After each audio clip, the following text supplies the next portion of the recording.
నుంచి న్యూస్లో ప్రతి ఛానల్లో మీరు చూస్తారు సార్.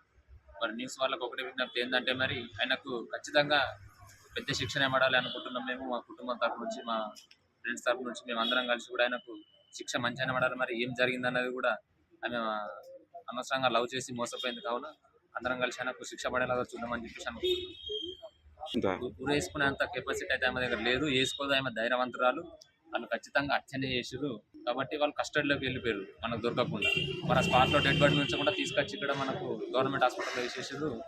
మనం వెళ్తే లొల్లి లేదని చెప్పేసి పోలీస్ వాళ్ళు కూడా అక్కడికి స్పాట్ దగ్గరకు మాకు పంపించలేదు.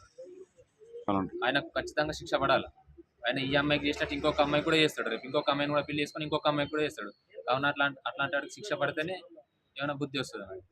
మాట్లాడి మరి కార్యక్రమం అయిపోయిందా లేదా, మరి ఎట్లా చేద్దాం, మరి డేట్ చేంజ్ చేద్దామా, మరి మీరు ఎవరైనా వస్తారా అని ఎవరు కూడా కుటుంబంలో మనకు సహకరించిన బంధువులైనా ఎవరు కూడా మాకు ఫోన్ చేసి మాట్లాడలేదు, ఒక మాట కూడా చెప్పలేదు. సరే మా బాధలు మేము ఉన్నాము. కార్యక్రమం అయిపోయే ముందే మాకు దినాల నాడు అదే రోజు పెళ్ళి, అదే రోజు ఎవరు కూడా రాలేదు. మా బాబుని చూడలేదు, ఎవరిని చూడలేదు. పిల్లగాని ఫ్యామిలీ చూడలేదు, ఎవరు కూడా చూడలేదు. ఇప్పుడు వేధించిన బాధలు పెట్టి హింసించారని పెట్టుకొని కావాల్సి శేషాలు అట్లా కలిగించారంటే రాత్రి 2 గంటలకు పొద్దున ఫోన్ చేసి మేము ఊరు పెట్టుకొని చచ్చిపోయిందని చెప్తే మేము ఆడవిడిగా వచ్చేసినాము. అదే ప్లేస్లో ఉంచాలంటే ఉంచలేదు సార్. తీసుకొచ్చిండ్రు ఇక్కడ గవర్నమెంట్ హాస్పిటల్లో వేసింది. పంతొమ్మిది స్టేషన్ ఇంటికి కూడా ఓనిస్తలేదు, చూడనిస్తలేదు. ఎవరు కూడా సహకరిస్తలేదు. కావాల్సి చేసి కాబట్టి అమ్మాయి అసలు మంచి కాదు. ఒక సింగర్ ఆమె దాదాపు 10 సంవత్సరాల నుంచి ఉంటున్నది తెలుసు. అమ్మాయి అసలు క్యారెక్టర్ కాదు.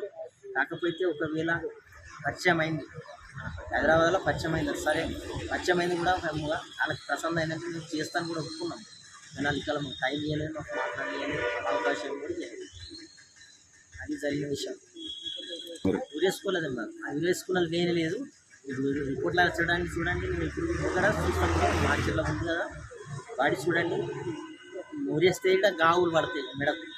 ఆ గావులు లేవు, ఇక్కడ చెంపక్కడ వచ్చేసినట్టు అది ఊరేసినట్టు లేదు మేడం. ఊరేసుకుంటే ఒంటెలన్నా వస్తుంది, లేదంటే టాయిలెట్ బాత్రూమ్ మనం వచ్చేది. కానీ అది ఏది కాలేదు. మేము వచ్చినాక కూడా మంచిగా ఉంచలేదు. పిక్చర్ గవర్నమెంట్ అసలు వేసి మేము ఇక్కడికి వచ్చినాం. మాకు ఇంటికి కూడా కొనిస్తలేదు. 100 వస్తు చేసేసారు. అక్కడ 10 మంది పోలీసులు మెడిసిన్, ఇక్కడ మంది చేసి ఇక్కడ పోనీ చేస్తున్నాం.